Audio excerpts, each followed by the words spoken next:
Thank you for the warm welcome. Oh, look at that. There's a baby in the back.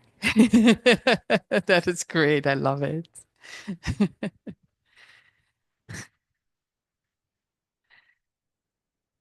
So today we're exploring cultivating a heart at peace. Timely in, for the circumstances we're finding ourselves in. Um, a few weeks ago, I was listening to an interview between Krista Tippett, who has a program called On Being, and Congressman John Lewis. And they were talking about the marches between Selma and Montgomery. And as you probably know, it's like the first march didn't go very well. They were marching and they were soon, confronted with brutal force. And as John Lewis said, he was beaten so badly that he thought he was going to die. The remarkable occurrence of that march was that the marchers didn't fight back. And Krista Tippett was saying, because they had committed to nonviolence.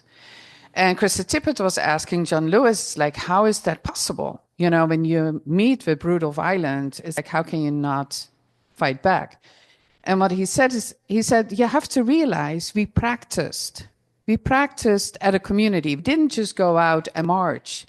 He says we would come together as a community, we would push each other around, we would, call each other names, we would pretend to spit at each other, and then we had to practice to stay centered and not react. Which is amazing. But then Krista Tippett says, it's like, yeah, but so here you were beaten almost to death. And then once you healed, you came back and you marched again. And as we know, John Lewis has done a lot in his work and has met with a lot of opposition. She says, and when you came back, you didn't have any bitterness. It wasn't like you were angry. How is that possible? And he said again, we were trained to see the spark in God, the spark of God in every person. And the spark of God needs to be treated with dignity, and I need to honor it. So when I see the spark of God in a person, I cannot attack them. He said, it's like I have a choice. I can either come from love or I can come from fear. And of course, the Miracles talks about that too, right? We have a choice between love and fear. He said, so I made a commitment to always come from love. So an attacker would come and we were trained to keep eye contact as long as we could. And he says, I would see a lot of fear and then I would meet it with love. Charles Fillmore says, it is the law of spirit that we must be that which we would draw to us. If we would draw to us love, we must be love, be loving and kind. If we would have peace and harmony in our environment, we must establish it within ourselves. If we would draw to us love, we must be love, be loving and kind. Now, how my brain works, I don't know how yours works, but how my brain works is when I hear this and I hear stories like of John Lewis, and there's so many stories, right, that I get really all excited and I go like, yes, that's it. I'm going to commit to come from love at all times. And then I'm on the freeway. And I'm on a 2-lane freeway, 2 lanes my way I'm going, and I'm behind a slow car. And you have to know, I'm Dutch, and in Holland we have very clear rules. The left lane is for passing, and once you pass, you move to the right. So here I'm behind a car and I want to pass, but in the left lane there's a car who's holding hands with the car on the right, in the right lane, and so there's no way I can pass. And I feel the irritation rising. And I go like, oh no. But I committed to stand in love. So let me be loving. And I take a breath and I go like, okay, I just love them. It's going to be okay. So by the time I come home, I work from home, I'm already a little late. And then my cat has left me a surprise and has thrown up on the carpet, which is also not ideal, but I love my cat, so I clean it up. And then I find out that I really should take out the trash because it's smelly again, something that I had not counted on, but I'm still committed to love. And then once I behind the computer and I open up an email from a client and they ask me for a report, a totally normal request, something I get paid for, I go like, they're so demanding. So what happens, right? What happens in that exchange? So there's a book by the Arbinger Institute. It's called The Anatomy of Peace. I had to think for a second. It's called The Anatomy of Peace. And in The Anatomy of Peace, they talk about it's not so much the action we're taking as our attitude or our motivation behind the action we're taking. So when we take action, we either can be with our heart at peace, or we can have a heart at war. And when we have a heart at peace, within our teachings, we would say we see that spark of God, we see the spark of the divine in the other person. We know that we are connected. We know that how we treat others, we really treating ourselves, that there is no difference. So we are there for the well-being of all. When we are at the heart of war, it's all about us. There's no connection. It's about me and the others. And then when I have a heart at war, I start to look at people as objects. And they either are a vehicle for my goals, they support my goals, or they're obstacles to my goals, they get in the way of my goals, or they're neutral, so I don't even have to be bothered with them because they're not going to affect my life.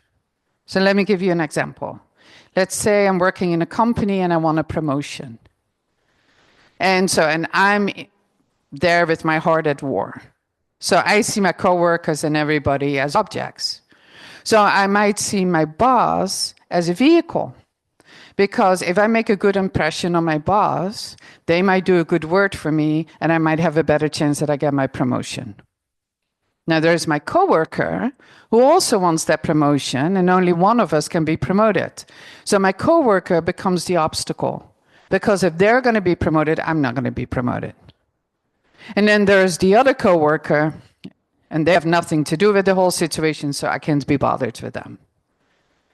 So what happens when my coworker, who also wants a promotion, has a project they're working on, and I have a vital piece of information that would enhance their project. Now, I see them as an obstacle. There's no way I'm going to give that piece of information to them. Because if I give that piece of information to them, they're going to look good, they might get promoted.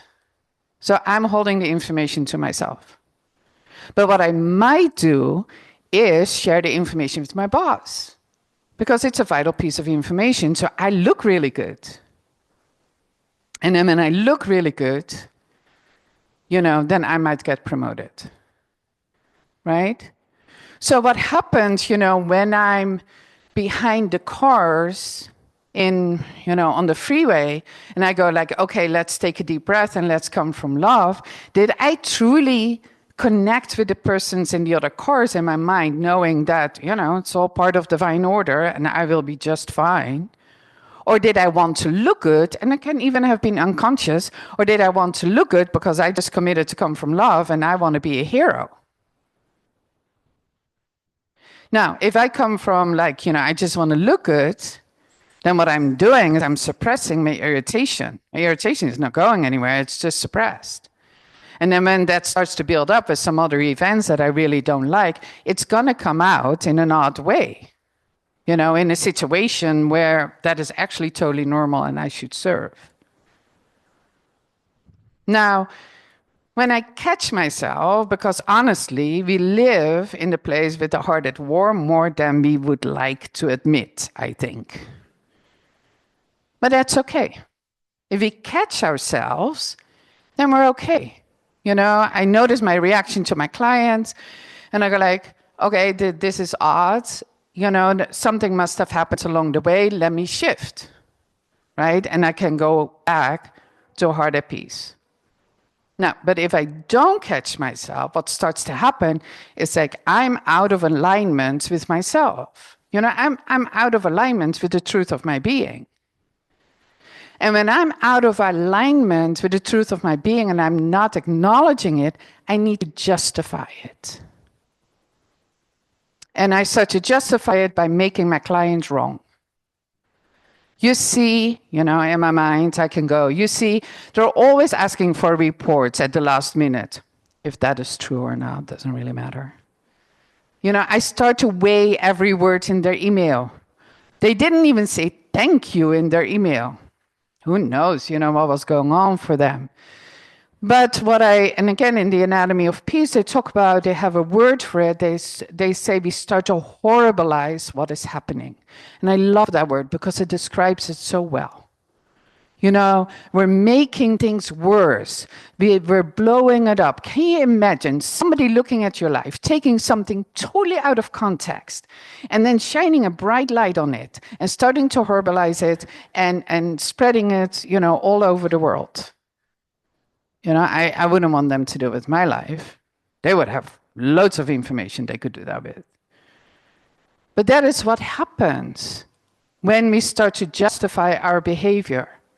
We get so narrow-minded. And then, it's a story is like when we tell a lie and we have to keep up with the lie, we have to start telling more lies. Because we have to start creating a whole different story.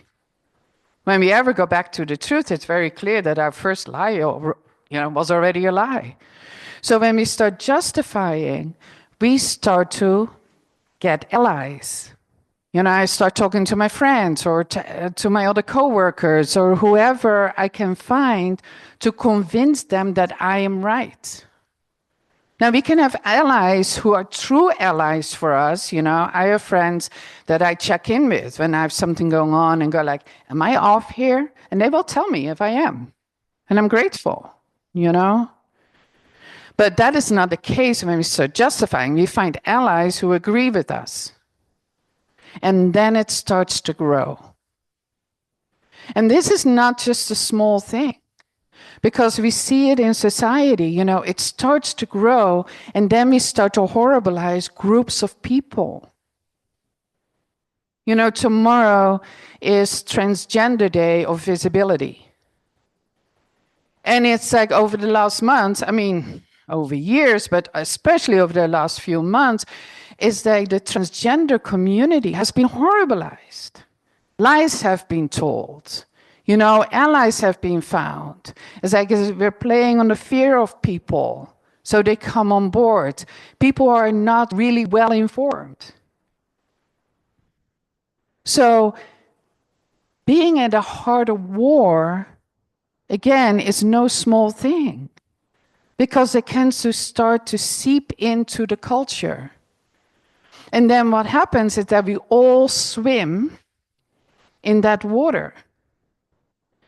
And we have to become very vigilant to not be affected by it, because it can creep in without us really being aware of it. So what do we do? So the first thing is to understand when we are coming from a heart at war.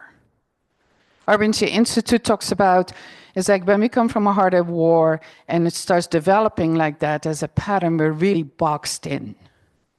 We have a very narrow view of what is going on. So how do we get out of the box? First of all, it's recognizing that we're in it. Be honest about it. Be willing to acknowledge it. Because we also have to see, it's like sometimes it happens unconsciously. It's like I did some deep work on anti-racism, and it was humbling. It was humbling to see what was sitting in my system or the beliefs or how I was acting that I didn't even know. That I wasn't even aware of. So it's humbling, it was super uncomfortable. But I had the goal in mind. I knew that I would be a better person if I was willing to look at it. My value was to be present with people, to see people as equal, to see people as divine expression. So keeping that goal in mind helped me to stay in my uncomfortableness. You know, realizing that I would be fine. It's okay. It's okay to be humbled. Not a bad thing. Then we also have to look at our patterns when we make conscious decisions to not step out of the box. Sometimes we just go like, just not willing to do it because it's going to impact my lifestyle and I'm not willing to give up my lifestyle. I'm not willing to do it because my relationships will change, because I might relate to people who don't think the same way as I do. So we choose not to step out of the box because we feel safe in the box, which actually is an illusion. So the first step is the willingness to step out of the box and to recognize what happens. So we look at our words. We look at how we express ourselves. The moment we start to generalize people, groups of people, circumstances, we know we're in the box. When I first came to the States, happened quite regularly at the time. It's like Jewish people would come up to me and say like, oh, you're from the Netherlands. That is so great because the Dutch were so good to the Jewish people. You know, and it kind of elevated me. But I also felt uncomfortable in some reason. First of all, because, you know, it wasn't my part in World War II. It was my parents. But the other thing is like, yeah, there was a group of people who were really good to the Jewish people and helped them out. There were also a group of Dutch people who were not. So even that generalization didn't work because it wasn't true, right? So be really aware when you generalize, and be aware when you start horribilizing people or circumstances. Be aware when you have opinions about groups of people, and ask yourself, do I know these people? Do I really know what is going on for them? Or am I just making this up? Where am I getting this information from? There is so much mis and disinformation in this world. It's like, be aware. Where do I get the information from? Right? And then when we're willing to step out the box, because again, it starts with us, it's like, sometimes, you know, we can be in a personal situation that feels really hard. We might feel hurt and feel badly hurt. And just know, if we just can shift 2%, it will make a difference. We don't have to do it all the way at once. I was in a situation a number of years ago that hurt me really badly. It turned my life upside down. And it took me a couple of years. Once I was out of the situation, it took me a couple of years to see the beauty in it, to be okay with it. But I got there because I was willing to do the work of the 2%. Can I just shift 2%? Can I invite in 2% more peace into my life? Can I invite in 2% more love into the situation? Another thing is, another way of being with it is, you know, practices that we know. Meditate every day. It's like I have really had to up my practices these days. I want to stay centered. I want to stay balanced. So I have a whole routine in the morning. It's like I don't watch the news or read anything till I've done my practices in the morning. I don't watch the news or read anything right before I go to bed because I know it's not serving me, you know, because I'm going to lay awake at night. And I do meditation and I do affirmations. And when we meditate on the love in your heart. Meditate on the divine qualities, because the divine is expressing as you. Therefore, the divine qualities are within you. They're right there. So connect with that love, or evoke that love. Evoke the peace. And knowing that you're not going to lose out. You actually will be safer when you have a heart at peace than when you have a heart at war. When you have a heart at peace, you actually can think clearer than when you have a heart at war. So it's worthwhile going there. Do affirmations. You know, I've had an affirmation for a long time that really works for me. Is I'm blessed and I'm a blessing. The moment I use it, I shift. Practice gratitude. You know, see the beauty in the world. Have you ever looked at the intricacies of these tiny flowers that are around? They're gorgeous. It's amazing. Nature is amazing in what it creates and the beauty that is everywhere. Look for it because it shifts our hearts. Right? So these are just some things. So when we shift the energy, it doesn't have to be, it's like I'm in a bad relationship with somebody and there's tension. It doesn't mean like I now have to work on that relationship. I just have to shift in general. So, you know, I don't have to look at the gratitude in the relationship if I can't, because it's not going to help, but I can look for gratitude for something else. I can look for beauty somewhere else. The point is that my heart shifts. And then once my heart shifts, I can go back and look at the situation and go like, now what do I see? And maybe there's this 2% shift. And then we do it again. And we do it again. John Lewis said, you know, it's like they were able to stay in the space of nonviolence because they practiced as a community. Bruce Lee says, under duress, we don't rise to our expectations, we fall to our level of practice. Right? We don't rise to our expectations under duress, but we fall to our level of practice. So it's so important to practice. To practice in this community, practice in your family, practice when you're out on the street. Just recently I read there's another great practice that performing an act of kindness doesn't only benefit the person you're kind to, it actually benefits ourselves. And it also benefits the people who see us do it. So just by performing regular acts of kindness, we can uplift the community. Just by being kind. When you cross the street and there's somebody else crossing the street too, make eye contact, say hello. In dire situations, when people are in fear, they stop saying hello to their neighbors. They become isolated. We can break that isolation. That's also a way to get out of the box and to help other people get out of the box. So we practice as a community. This is how we cultivate a heart at peace. And then we cultivate the heart at peace and we practice every day. And then when the big things come, we're prepared for it. You know, I want to close out with a quote by Brian McLaren.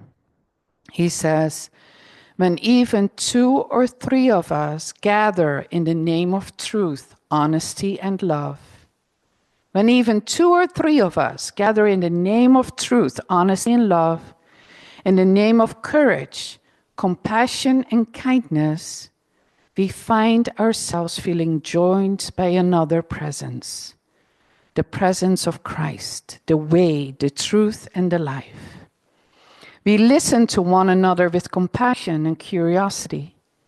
We speak to one another with wisdom and wonder. We turn together toward the light.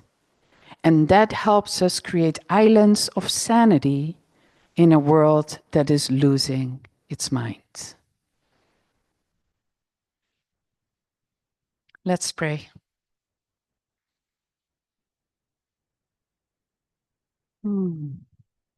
Just right here, being so grateful, knowing that the divine is expressing us, each and every one of us. The divine is in our community. Divine is expressing us the world and all that there is. Divine is pure love. It is peace. Peace beyond our understanding. It is lavish abundance. It is well-being for all. Knowing that this divine consciousness that has expressed us all that there is, that there are no gaps. There are no holes we can fall through, no edges we can fall off where the divine is not. It is everywhere present in all its fullness. So therefore it's right with us, within us. The peace, the harmony, the love, the well-being, the abundance, the compassion. It's alive in every cell of our being. And so therefore I declare that at any moment we can tap into that and amplify it. Bring the love and the compassion into our hearts and let it radiate out into the world. Knowing that as a community, we are a force of light. We are a beacon of light. A place of refuge. And for this, I'm just so grateful. So grateful because I know it's true. And it's already here. And I let it be. And so it is.